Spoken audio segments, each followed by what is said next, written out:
yake ileo. Wewe tiaye sumu yako na kulevya pia, ili kutazama uchi wao. Ok, je lis en français. La Bible dit: malheur à celui qui fait boire son prochain à toi qui verse ton outre et qui l'enivre afin de voir sa nudité. Donc là, on parle de la personne. On dit malheur à une personne qui fait boire son prochain afin de voir sa nudité. Donc, c'est ça, les dangers de l'alcool. C'est parmi les dangers de l'alcool. Il y a d'autres pour profiter de voir la nudité d'une personne. Par exemple, il y a d'autres avant d'avoir des relations. Il me dit que non, cette fille ici, je vais la voir comment. Donc, je vais utiliser l'alcool. Je l'invite. Il y a d'autres, tu peux voir que c'est de l'eau. Il a déjà mis des choses. Il a déjà mis l'alcool. Donc, malheur à toi. Donc, c'est toi qui fais boire ton prochain afin de voir sa nudité. Donc, là, c'est défendu. Même si toi, tu ne bois pas, mais tu as fait boire ton prochain afin d'en profiter. Donc, c'est ça le danger. Parce que si on dit fait boire, donc c'est-à-dire que ce n'est pas la personne là qui boit. Donc, c'est la personne qui fait boire son prochain. C'est ça. L'alcool vraiment a plusieurs mauvais chemins. Plusieurs mauvais chemins. Raison pour laquelle vraiment nous, on défend et on défendra toujours l'alcool. Parce que l'alcool n'est pas bien, n'est pas bon pour les enfants de Dieu. Ça détruit la vie de plusieurs. Donc, toi qui fais boire ton prochain afin de voir sa nudité, malheur à toi. Vous savez, lorsqu'on dit malheur à toi, ce n'est pas des bonnes choses, ce sont des mauvaises choses. C'est la raison pour laquelle tu peux voir que tes enfants commencent à avoir des répercussions à cause des choses que tu avais faites. Par exemple, le défi de Lot. Ils avaient fait boire leur père pour coucher avec leur père. Et c'était quoi? Leur descendance était une descendance maudite. Les Moabites étaient une descendance maudite. Donc c'est la malédiction générationnelle. C'est la malédiction générationnelle. Et même si nous voyons les patriarches Juda, vous savez, qu'est-ce qui avait poussé à Juda à commettre l'inceste? C'était quoi? C'était l'ivresse. Alléluia. C'était l'ivresse. Amen. C'était l'ivresse. Juda avait fait la confusion. Il n'avait pas découvert que Tamar était sa belle-fille. C'était l'ivresse. Et à cause de ça, combien de générations a passé sans toutefois être sur le trône? Et si nous lisons Genèse 49, 8e verset, lorsque Jacob est en train de bénir Juda, il dit Juda, un jeune lion qui a la sceptre. Donc, aucune personne, lorsque Juda tient son bâton, aucune personne ne peut lui ôter. Donc, c'est-à-dire, autrement dit, la réalité de Juda, aucune personne devait ôter Juda sur le trône. Mais lorsque Juda, le vin, l'alcool lui a poussé à coucher avec sa belle-fille, l'inceste était entré. Il y avait combien de générations qui étaient passées? C'est-à-dire qu'il faut être sur le trône avant David.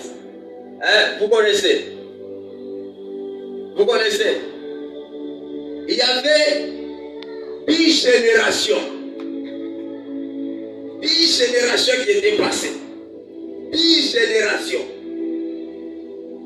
10 générations qui étaient passées.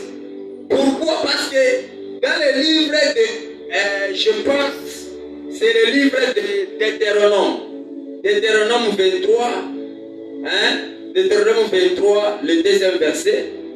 Le deuxième verset. Deutéronome 23, le deuxième verset.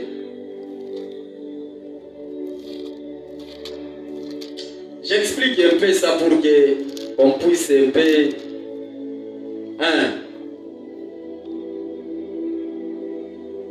La Bible dit, celui qui est issu d'une union illicite n'entrera point dans l'assemblée de l'Éternel, même sa 10e génération. Alléluia.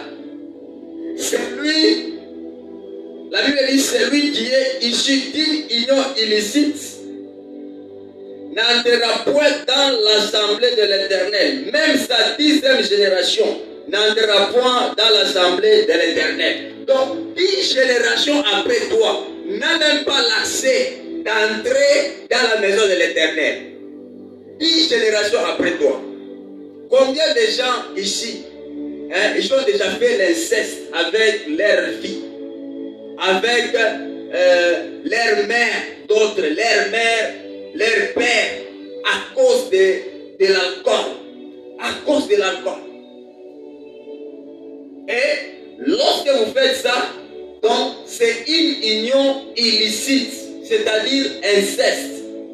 Les enfants qui proviennent de cette union-là, ce sont les enfants qui sont privés d'entrer dans la maison de l'Éternel. 10 générations. 10 générations. Et raison pour laquelle, lorsque même vous lisez là dans la généalogie de Jésus-Christ, dans la généalogie de Jésus-Christ, on parle, lorsqu'on parle de Judas, après Judas, il y a les autres, Salmon, les autres, il y avait 10 générations qui étaient passées, et après c'était David qui était venu. David était de la 11e génération. Donc lorsque David était exempté, raison pour laquelle David était assis sur le trône de Judas. Alléluia. Que Dieu le bénisse abondamment. Donc, malheur à toi qui fais boire ton prochain afin de voir sa nudité. Malheur à toi. Ne continue plus à faire ça. Que Dieu nous bénisse. Avez-vous une autre question?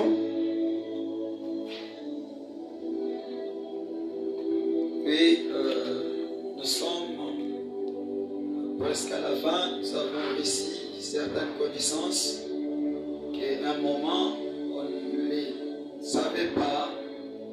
Et le serviteur de Dieu vient de dire si les docteurs nous autorisent. Parce que c'est aussi notre devoir de bien garder notre santé. C'est pour ça que nous sommes vraiment contents et nous remercions le pasteur, le serviteur de Dieu, Élie Mwakwa, le pasteur de la régénération divine, qui vient de nous ouvrir à certaines questions et certaines réponses.